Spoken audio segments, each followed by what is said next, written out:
Delhi high court के जज यशवंत वर्मा इन दिनों काफी सुर्खियों में हैं। इनको लेकर ऐसी खबरें हैं कि इनके आधिकारिक आवास से कथित तौर पर भारी मात्रा में कैश बरामद किया गया है और ऐसा खुलासा तब हुआ जब उनके घर में आग लगने की सूचना के बाद दमकल विभाग वहां आग बुझाने पहुंची। इसके बाद बड़ी मात्रा में कैश बरामद होने की खबरें वायरल होने लगी। तो अब इसके बाद जज यशवंत वर्मा को लेकर भी कई तरह की खबरें आनी शुरू हो गई है और कई पुराने आर्थिक घोटाले की बातें भी शुरू हो चुकी हैं, जिसमें से एक घोटाला है सिंभौली शुगर मिल फ्रॉड केस से जुड़ा। बता दें कि इस मामले में जस्टिस वर्मा भी एक आरोपी के रूप में नामित किए गए थे। जी हाँ, खबरों की माने तो साल 2018 में सीबीआई ने सिंभौली शुगर मिल्स लिमिटेड के खिलाफ जांच की शुरुआत की थी, जिसमें कंपनी पर ओरिएंटल बैंक ऑफ कॉमर्स से लिए गए करोड़ों रुपए के ऋण को गलत तरीके से इस्तेमाल करने का आरोप लगाया गया था। बैंक ने ऐसे आरोप लगाए थे कि कंपनी ने किसानों के लिए जारी किए गए 97.85 करोड़ रुपए यानी करीब 98 करोड़ रुपए के ऋण का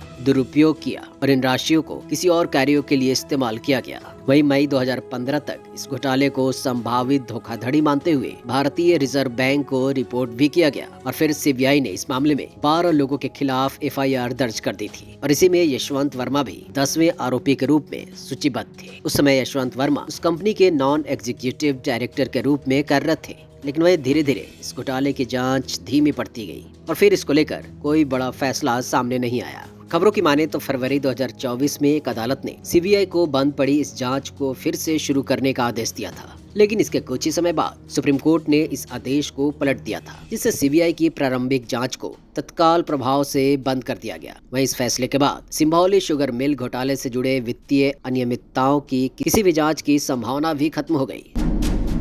वहीं जस्टिस वर्मा के घर से भारी मात्रा में नकदी बरामद हुई है। ऐसी खबरें काफी वायरल होने लगी हैं। ऐसी खबरें चारों तरफ छाई हुई हैं। जी हाँ, कुछ मीडिया रिपोर्ट्स की माने तो आग बुझाने के दौरान दमकल कर्मियों को संदिग्ध परिस्थितियों में ये भारी मात्रा में कैश मिले और फिर इसके बाद यह मामला सुप्रीम कोर्ट के कॉलेजियम तक पहुंचा। वहीं इसी बीच ऐसी खबरें भी आनी शुरू हो गई कि कॉलेजियम ने जस्टिस वर्मा को दिल्ली हाईकोर्ट से इलाहाबाद हाईकोर्ट ट्रांसफर करने की प्रक्रिया शुरू कर दी है। लेकिन अब सुप्रीम कोर्ट ने यह स्पष्ट किया है कि यह ट्रांसफर नकदी बरामदी की जांच से संबंधित नहीं है। लेकिन वहीं जब इतनी मात्रा में कैश मिलने की खबरें वायरल हो रही हैं, तो फिर जस्टिस वर्मा को लेकर और भी कई तरह की खबरें सामने आ रही हैं। वहीं इस मामले को लेकर कांग्रेस पार्टी ने बीजेपी पर निशाना साधा है। कांग्रेस के प्रवक्ता पवन खेड़ा कहते हैं कि यह काफी गंभीर मामला है।